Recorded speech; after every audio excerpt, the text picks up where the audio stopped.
Le marché, demandeur de véhicules aussi pratiques que performants, a poussé Porsche à lancer les SUV que nous connaissons et la Panamera qui offre une alternative plus performante à ces véhicules très habitables, mais aussi très haut perché.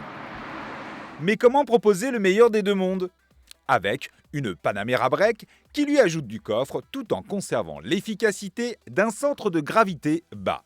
Du coffre, elle en reçoit 25 litres supplémentaires face à la berline pour atteindre 520 litres en tout. Concrètement, on peut ajouter dans la Sport Turismo une grosse valise tout en profitant d'un parallélogramme de chargement un peu plus dégagé. Mais on reste loin ici des 640 litres que renferme une Mercedes E63S AMG.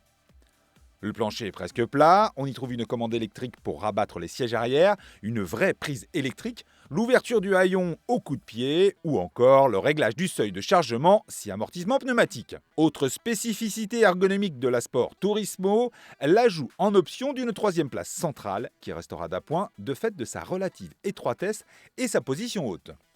Porsche a modernisé la Panamera de seconde génération comme jamais, avec l'introduction d'un large écran tactile de 12 pouces 3 pour tout gérer, alors que le constructeur ne jurait que par une ergonomie à un bouton égale une fonction.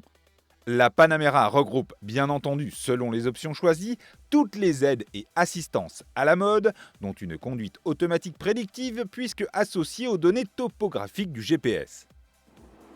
La voiture anticipe les côtes en accélérant, se met en roue libre à l'approche d'un rond-point ou d'une descente.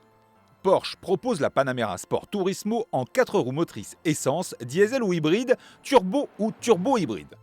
Nous avons opté pour la Sport Turismo à V8 4 litres biturbo de 550 chevaux et 770 Newton de couple qui vous décale les vertèbres du cou à chaque accélération. Un vrai TGV qui atteint des vitesses inavouables dès le 3e rapport. 304 km/h en pointe, un 0 à 100 abattu en 3 secondes 6 au launch control, voilà ce dont elle est capable malgré ses 2 tonnes bien tassées. La Sport Turismo peut compter sur un aileron escamotable assez typique des modèles Porsche, mais très singulier sur une carrosserie break. Esthétiquement, il faut aimer. Techniquement, il apporte jusqu'à 50 kg de charge supplémentaire sur le train arrière. Ce même train bénéficie de roues directrices. C'est l'atout majeur qui permet de faire de la Sport Turismo un break limousine presque aussi agile qu'une familiale du segment inférieur. Parce qu'elle a été critiquée comme trop ferme, surtout dans sa version hybride alourdie, la Panamera bénéficie d'une suspension pneumatique capable à la fois de maintenir une assiette bien plate en courbe rapide, tout en filtrant un maximum de perturbations sur la route. Le torque vectoring qui déploie le couple sur la roue la plus adhérente, le blocage de différentiel arrière ou les freins céramiques optionnels sont aussi à ajouter à la liste des technologies qui permettent à la Panamera Sport Turismo de rouler fort, très fort, en toutes circonstances et ce sans sacrifier le confort à bord. Enfin, Porsche nous offre une belle symphonie bien rauque à la sortie des échappements alors que notre modèle d'essai ne bénéficiait même pas de l'amplification optionnelle. Alors que notre modèle turbo atteint des sommets avec 161 927 € exigés, 134 000 € seulement sont requis pour une Mercedes E63S AMG forte de 612 chevaux. Plus habitable, mais qui se contente d'un train arrière fixe et de lignes bien plus conventionnelles que notre Panamera.